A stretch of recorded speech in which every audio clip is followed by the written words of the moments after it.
Hi everyone. Do you want an automated machine that generates leads, customers, and clients for your business? Then stay tuned. Welcome back everyone. I'm Alan, and on this channel we talk all things sales funnels and online business. Today, we're going to learn how to build a 5-step funnel. So as a quick reminder, your funnel is the entire process that your prospects go through from never having heard about you at all to finally becoming a loyal customer or client. Now, there are actually a few different ways to look at sales funnels, but this is the definition that we're talking about today. So given that you want your target audience to buy from or hire you, it makes sense that you would want the path for them to become customers or clients to be as easy and streamlined as possible. Well, a 5-step funnel is your best tool to do that and to provide and receive the most value. So let's take a look at the 5 steps to build yours for consistent leads, customers, and clients. All right, so for starters, let's take a look at all 5 steps, and then we'll take a closer look into each one. So as you can see here, your audience starts on the left side, having never heard of you before, in step 1, which is to generate traffic, pretty much to get their initial attention in any way. Then they move on to step 2, which is content assets, which means to capture them as a lead, which pretty much means to get their contact information. Now, usually this is an email address, but we'll talk more about this in a bit. Then they move on to step 3, which is to nurture those leads. So this means once you have their contact information, that you educate and entertain them on why you are the expert and how you can solve their problem. Then they move on to step 4 here, which is everybody's favorite step, which is to sell or convert. This is pretty much where your prospect or audience takes the action that you want them to take. Given you're watching this, I'll assume that that action is to buy from or hire you, so we'll just assume that's the action you're going for. And finally, step 5 is to follow up, which means you keep in contact with them whether they buy or not. Alright, so here is a quick look at many, but not all, of your options for each step.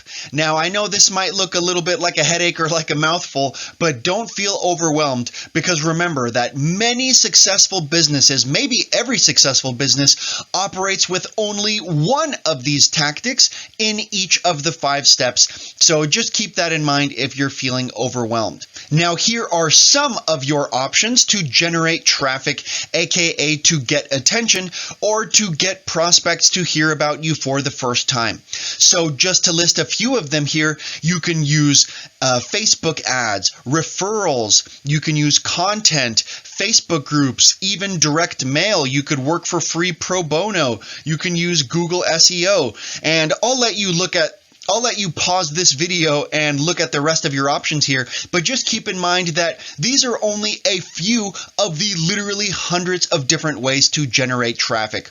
Now, like I said a second ago, remember that don't be overwhelmed or don't feel compelled to use all of these or literally even more than one of them, because most businesses only use one traffic channel. They just use it very successfully. So in some cases, using too many, like 3 or more, can even work against you if you spread yourself too thin. So anyway, just keep in mind, try to focus on 1 or 2 of these traffic channels. For many more ideas on how to generate free and or paid traffic, then definitely check out my videos here or in the description below. So now we are on step 2, which is to capture that lead. In other words, to get their contact information of interested and or relevant leads.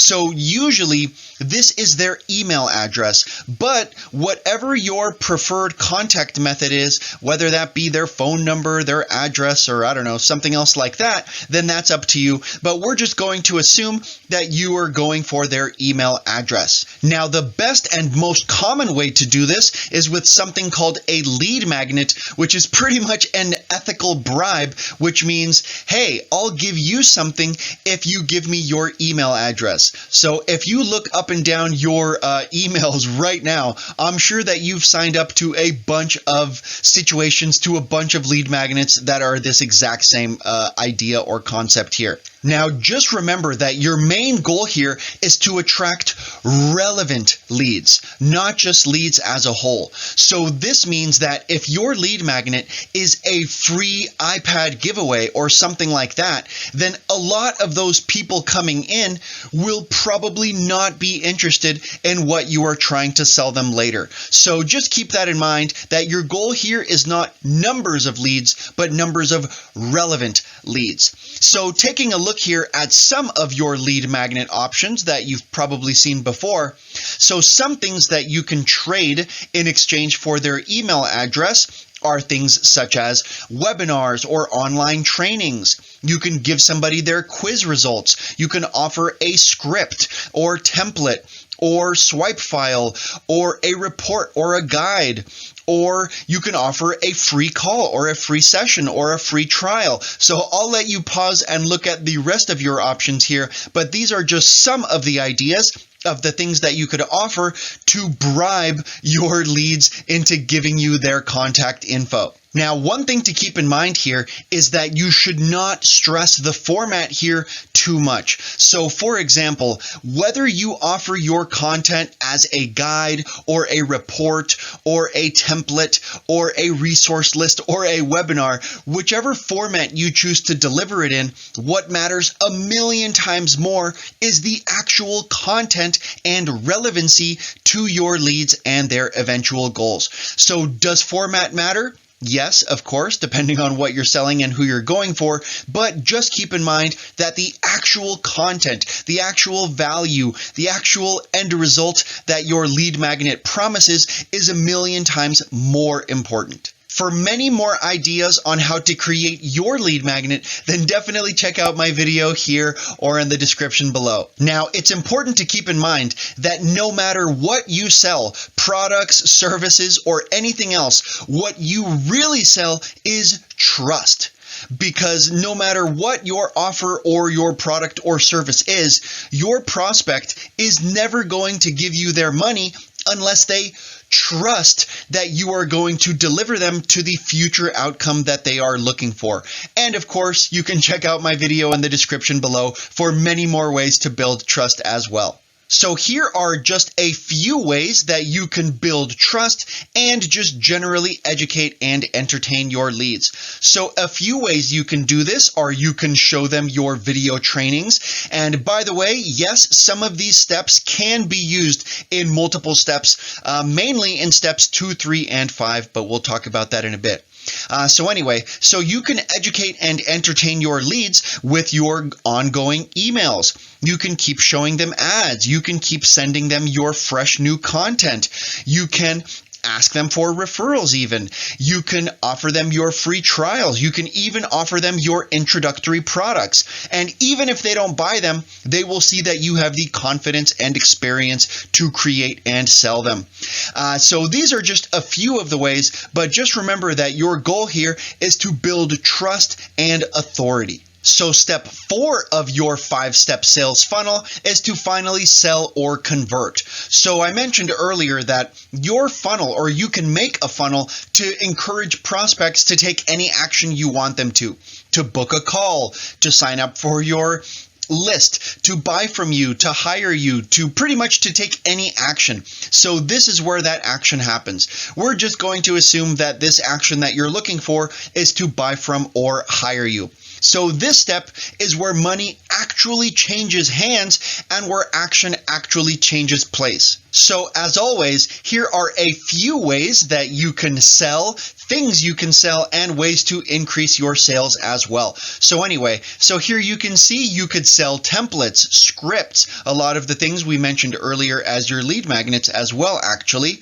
You could also offer limited time offers, one-time offers. You can offer introductory low ticket offers, high ticket offers. You can add upsells and downsells depending on what they are looking for. You can bundle your products. You can improve the quality of your offer. You could offer pre-sale prices. So I'll let you pause and look some of these options over here.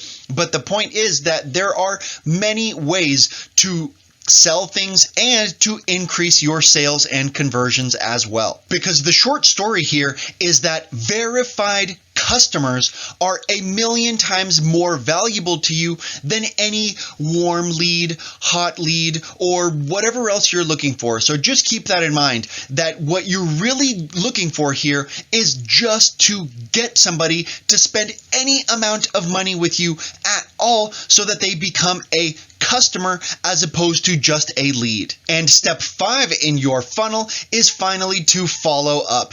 Now, this means that you keep in contact, you keep in touch, you keep them updated, whether they bought in step 4 or not. Now, the funny or maybe even sad thing about this step is that most businesses simply ignore it or choose to ignore it. This means that most businesses, once they present their offer in step 4, if somebody buys, then they don't communicate with them again.